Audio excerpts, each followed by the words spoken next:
1960s pop phenomenon Frank Ifield dies aged 86. Australian music icon Frank Ifield, who scored 4 UK #1 hits in the 1960s, has died at the age of 86. The country singer, who was known for incorporating yodeling into his songs, also gave the Beatles an early break by booking them as a support act in 1962. In a career spanning 7 decades, he recorded 25 albums and was presented with the Medal of the Order of Australia in 2009. He died peacefully in Sydney on Saturday night. His former musical director Bob Howe confirmed to the BBC.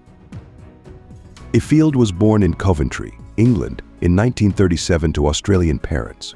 His father was an inventor who created the Ifield pump, a device used in fuel systems for jet aircraft. In 1948, the family returned to Australia, where young Frank received a ukulele for his birthday and quickly learned how to play. It accompanied me to school one day, where the headmaster encouraged me to adapt Australian poetry to my own tunes and then perform them to the class, he later recalled on his website. This experience whetted my appetite for what I instinctively knew was to be my calling. While still in his teens, he became a regular on popular radio show Bonington's Bunkhouse and headlined several country venues around Sydney. Signed to EMI Records, he released dozens of singles before national service put a temporary hold on his career in 1957.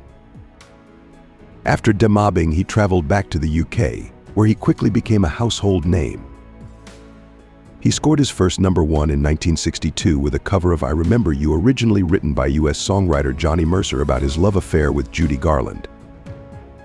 The yodeling ballad topped the charts for 7 weeks, selling more than 1 million copies, and later hit #5 in the US.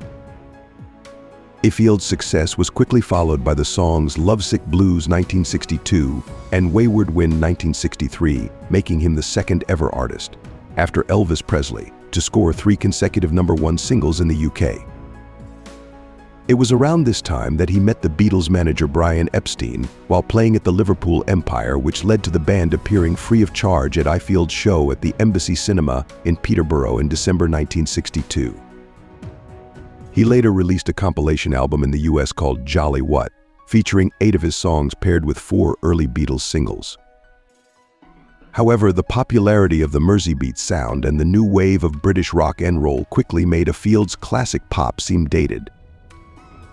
He continued to score hits until 1966, including top 10 songs Confessin' and Don't Blame Me, but after that his chart career began to fade. In 1966, he moved to Nashville, where he recorded 2 albums and made his debut on the Grand Ole Opry, introduced by his hero Hank Snow. Ifield also entered the race to represent the UK at Eurovision on 2 occasions in 1962 and 1976, but was unsuccessful at the national selection stage. His competitors in 1976 included Brotherhood of Man, who went on to win the contest with Save Your Kisses for Me. In 1991, Ifield made a surprise return to the UK charts with the yodeling song, a dance remake of his 1962 track, She Taught Me How to Yodel, which the Queen Mother once requested at a Royal Command performance. After returning to Australia, he was inducted to the ARIA Music Awards Hall of Fame and was presented with a Medal of the Order of Australia for his service to the arts as an entertainer in 2009. A bout of pneumonia in the 1980s led to a collapsed lung. After surgery, doctors told him he would never sing again. However, with the help of vocal strengthening exercises, he managed to return to the stage. When I finally started performing again, I had to go carefully, he told the Daily Express in 2019. These days I might not be able to sustain a note for quite as long as I used to, but there is still plenty of power there. He added, I would be devastated if I couldn't sing anymore. In later years, Ifield's tours consisted of reminiscences about his life in show business, interspersed with musical numbers. He also remained active in Australian music and supported a number of young singers, including country musician Nikki Gillis. He is survived by his wife, Carol Wood, 2 brothers, Bob and David, and the 2 children he shared with ex-wife, Gillian Bowden. The 86-year-old died peacefully on Saturday night. His friend and music journalist Glenn, a baker, said, describing him as a remarkable man.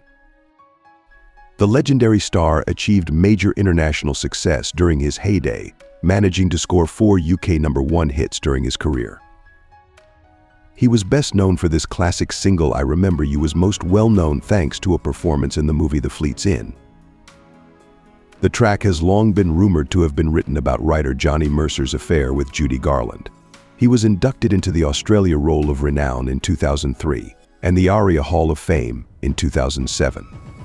Then in 2009, he was presented with a Medal of the Order of Australia for his service to the arts as an entertainer. The Aussie performed around the world and could be considered partially responsible for the Beatles' rise to fame after they too opened for him, before they became pop icons. His parents gifted him a ukulele for his 11th birthday, and after getting to perform in class, Ifield instinctively knew music was to be my calling, according to his website. By the time he was just 19, he had released 44 records and was the top recording artist in Australia, New Zealand, and Tasmania. In 1959, Ifield tried his luck abroad, moving to London, where he cemented himself as a household name in the UK. Throughout his career, Ifield was renowned for his unique singing style, which incorporated yodeling with his enthralling falsetto. It made him a standout act in the 1962 Eurovision Song Contest, where he finished second in that year's heat. Ifield also saw resounding success in film and television. In 1965, for example, he starred in the feature film Up Jumped Ucka Swagman.